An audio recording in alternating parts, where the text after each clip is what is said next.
Got it. What's up, everybody? John from Florida Moto Talk coming at you again with another video. We are going to continue the Senate or Bennett series. See, I said it right that time. We're good. Only got to say it 15 more times. But if you haven't noticed, I'm joined again with Courtney and Mike. What's up, y'all? What up? What is up? So these are going to be short and sweet. If you didn't watch the last video, what we're going to do is just talk about, parts, bike upgrades, and we're going to discuss whether we should send it, as in keep that part and use it, or whether we should bin it and throw it away or just not waste our money on it to begin with. And we're kind of gearing these toward newer track day riders, intermediate level riders. Fast guys might get something out of this too, but we're going for those new guys who are looking for this type of information. So we're gonna try to come together real quick and share our knowledge, and let's see if we can decide if certain things are or required or not required, if they will help you, if they will not help you. And for today, we're going to start with slick tires. Slick tires. Who wants to take that one first? Slick tires, Senate or Bennett? What do we think? Who wants it? Courtney, you look like you want to say something. Or me? Okay, you want me to go? Yeah, you I'll start this one. Slick go. tires, man. This one, when we were talking about topics, I knew this one was going to be a hard one for sure, because slicks, the first thing with slicks, you have to keep them hot is the most important thing. You have to run them hard enough to keep heat in them. Otherwise, they're going to get hard, they're going to get cold, and you're probably going to crash. So our slick tires is the best thing for like somebody in the novice group, somebody who just started riding. In my opinion, probably not, unless you're just a really quick novice guy. You know what I mean? Intermediate guys, I would say, because I started running slicks when I was in the intermediate group, and I got a lot of value out of them. I got a lot of feedback from them, and I feel like they definitely helped me level up my lap times a little bit. But it's the same thing. I couldn't recommend them to somebody who is not running a fast enough pace to keep heat in them. So, Senate or Bennett? This one's hard. We'll just throw a caveat, right? We'll go with the same caveat. If you're a new track day rider that's learning, Bennett. Don't do it, in my opinion. If you're a lower level intermediate guy, I would still say Bennett. Don't do it. If you're getting in, you're pretty comfortable on the track, you're pretty quick, you know your lines, you're consistent, you're somebody that can keep heat in those slick tires, then I say send it. So I guess I'm kind of split down the middle with the caveat on that one. Who wants to jump in there next? What we got? I'll go. All right, what do you got, slicks. Courtney? I've never used slicks. I rode them on the street once. Don't recommend it at all. They don't get hot. Don't do that. Yeah. As far as the beginner rider that's among the group here, I'll get there eventually. But as far as right now, I'm just good with Q5. As far as the beginner rider, Q5s, Q5Ss are fantastic. Yeah, they're a little pricey, but they're worth it, and they'll get hot, and you'll have a good time, and you'll learn. But like John said, for you to be able to use slicks, you have to be fast enough, and that's something that everybody says. You can't just throw slicks on a bike and think that you can automatically drop your lap time, because that's just not how it's going to happen. You have to be fast enough to use them to get the benefit out of them. Yeah, exactly. My thoughts exactly. Very well said. Gotta be fast enough to get the benefit out of them. Gotta be quick enough. So you're bending it. I'm bending it, absolutely. Straight through. All right. What do you got on this one, Mike? Yeah, I think something you didn't mention that goes along with a lot of upgrades. The previous episode we were talking about brakes. Now you got to do pads. Now you got to do, along with the master cylinder, the steel braided lines, that kind of thing ends up being cost prohibitive. Like you got a street bike, you can run street tires that have grooves in them in the rain. You've got a kickstand, you can come to the track, set it on the kickstand. If you run slicks, what do you have to go with it? Warmers. You gotta have warmers. Warmers aren't cheap. Some places don't have power. Now you need Jenny. So you need a generator, you need stands. I can tell you, I've had a bunch of back surgeries and I'm way out of shape. Getting the bike on and off the stands and putting the warmers on between every session when it's 105 degrees in Central Florida, North Florida, Alabama, whatever. It's taxing, man. It's kind of a pain in the ass. Excuse me.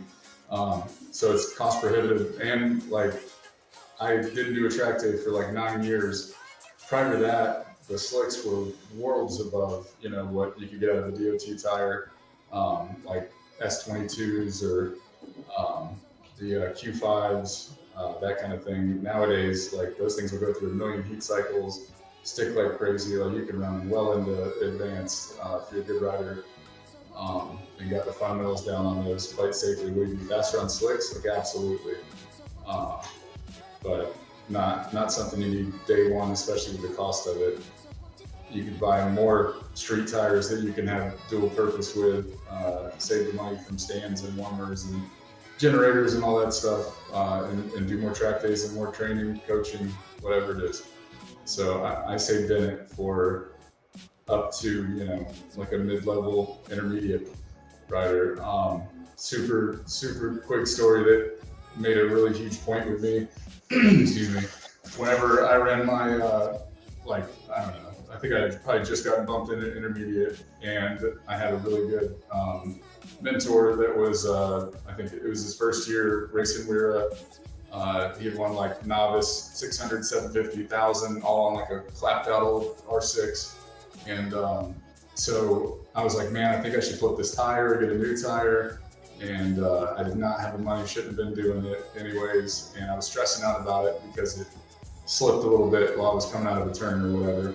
So he took his like backup bike out of the trailer that had worn out rain tires on it and drug me around the next session in intermediate or novice or whatever it was on rain tires and 95-degree heat or whatever, and just shamed me, embarrassed me to show me that it wasn't the tires. It had nothing to do with the tires. There's plenty of grip there, plenty of grip left. I think it's kind of the same thing, these new modern tires, man. If they're not old and you have correct pressures and decent setup and you're paying attention, just regular maintenance stuff, tire pressure between sessions, you'll be just fine on these modern street tires, especially if you can use them for both. And again, don't have the cost to get into it. So I say bend the slicks for the all the way up to even well into intermediate. I would say no use. Sweet. So, all right. So You should tell people how expensive slicks are. yes, also very expensive, man. Tires are the most expensive thing that gets me at this point. I mean, But, I've been running slicks since I got back riding, but it's kind of my riding style, like hard on the brakes, hard on the gas, don't corner real well. And I'm on a 1,000cc bike, and slicks just last a lot longer. But I already had stands, I had tire warmers, like wasn't as big. It actually saves me money in the long run, kind of girl math here, but kind of saves money running slicks because they last so much longer. But I have no desire to ride on the street. I don't ride on the street. I don't have to have a separate set of wheels just to switch out my street tires and my track tires. I leave the slicks on it. Like in that scenario, then yeah, rock and roll, jump to slicks day one. But if you're riding the street, you're just getting into track riding, don't spend money on an extra set of wheels, a whole new set of tires, warmers, stands, all that stuff. You don't need it, man. Just take the first lap and a half easy, hard on the gas, hard on the brakes, be smooth on the controls like you should always be, and they'll get up to speed, up to temperature and speed and whatnot right away. sweet. Yeah, I agree. And for those that are listening, and who you are, if you're, so we make it clear so we don't get roasted in the comments, right? If you're a newer guy, slower intermediate guy, you know who you are. If you don't have the pace to keep the heat in the slicks, Bennett. Don't do it quite yet, Bennett. But obviously there are benefits to slicks. Like, I mean, you're if you can keep heat in them, you're gonna have the grip. You're gonna have that increased grip. You're gonna have that increased longevity with the tires.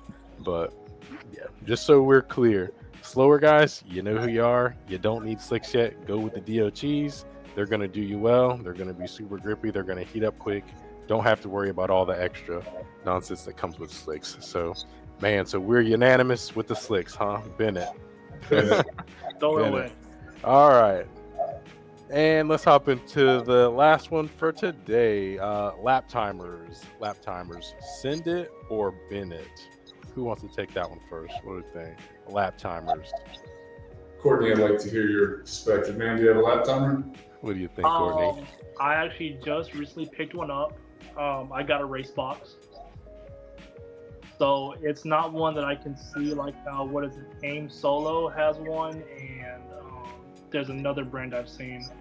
But I can't see my lap times, but it is something that will allow me to collect data and see what track time, how my times are looking.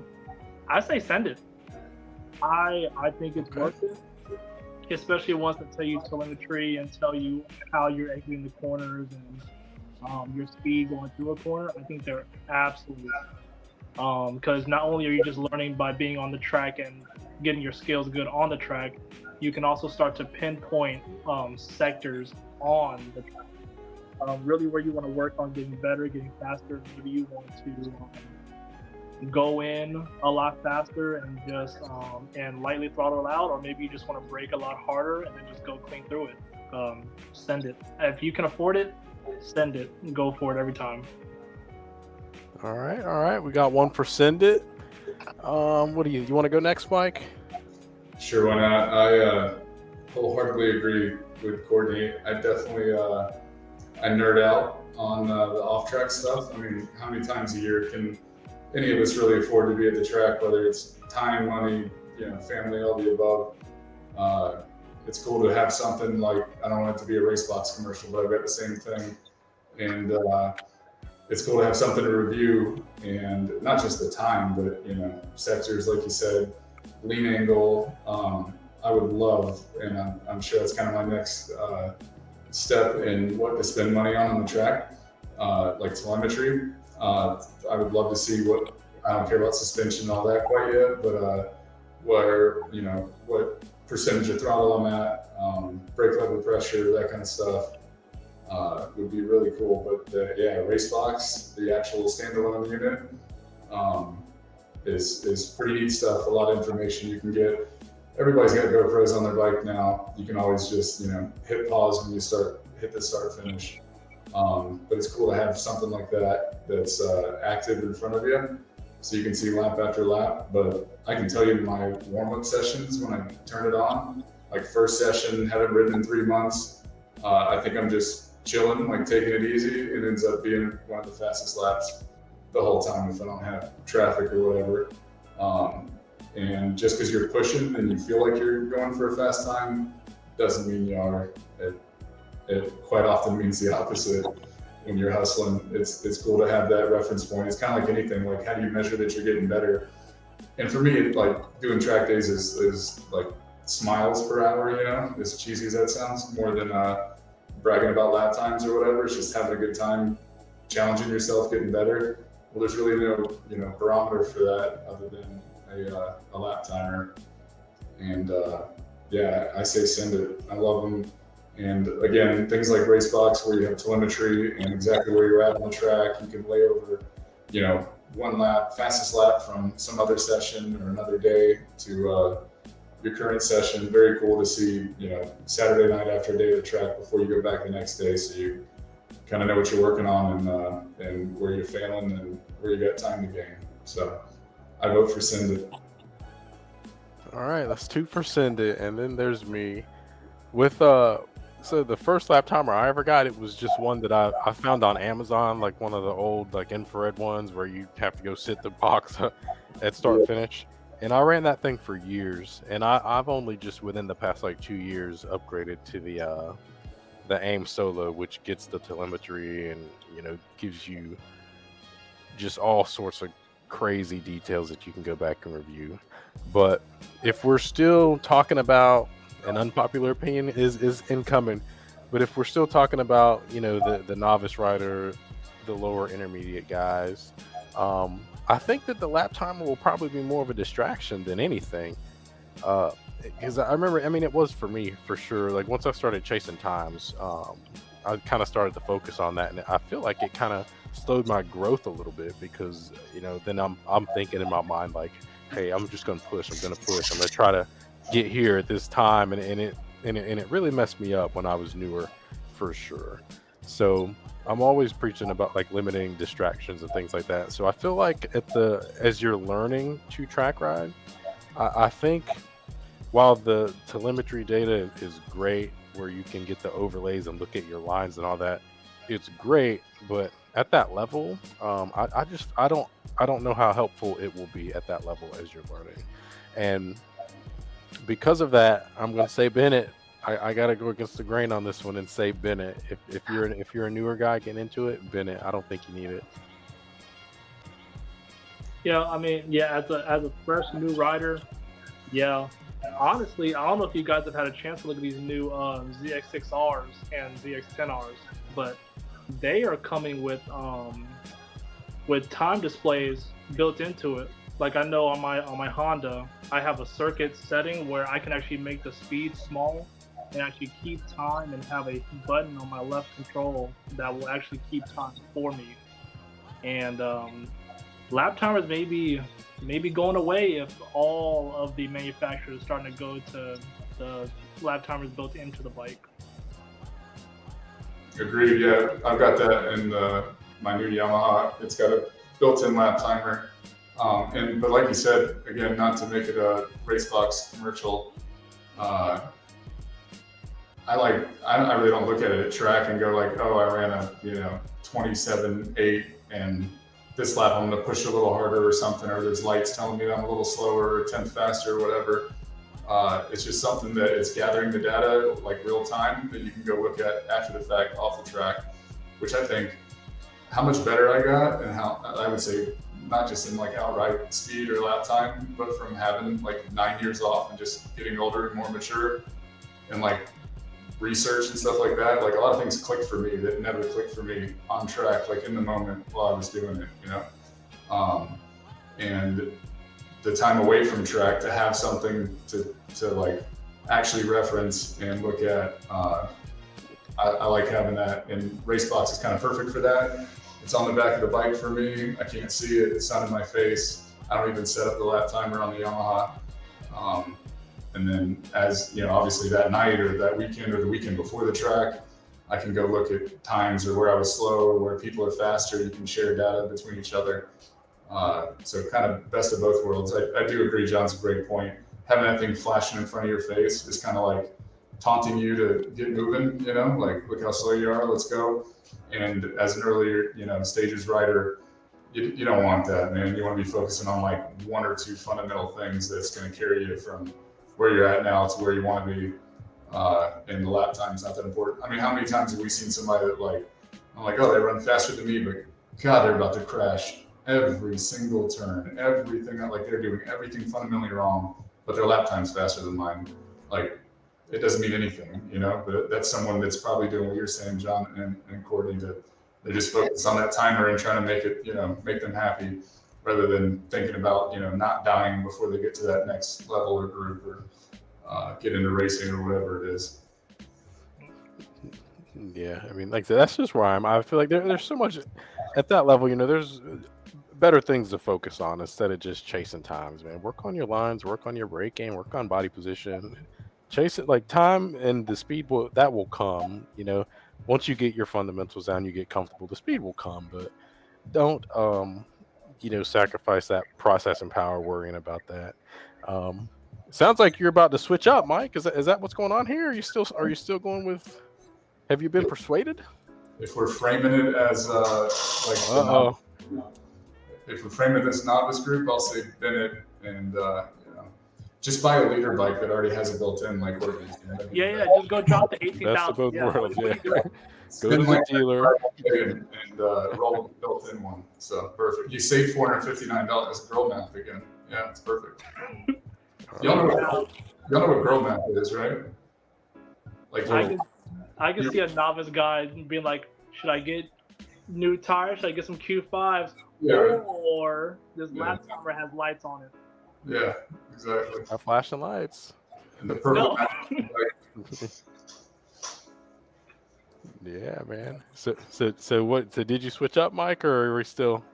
man, specifically for someone just getting the track days, first 4 to 6 track weekends, yeah, I'd say Bennett. But you're gonna want one. But again, the aim that Courtney has that I have, or the race box, it's not in front of your face. It's something you can go back and reference later. It's homework to do while you're not at the track. It's not flashing at you. I like that. And they're only $229. Yeah, I was gonna say I didn't spend anywhere near $500 on Yeah, mine. get us some sponsors in here, man. Hey, we'll talk about times in the pits. Yeah, go talk to Racebox, man. You gotta have $1,000 iPhone attached to you somewhere while you're doing it too. I do believe that's how I run mine. So All right, sweet. Well, yeah. So we're split down the middle on that one too. Got it.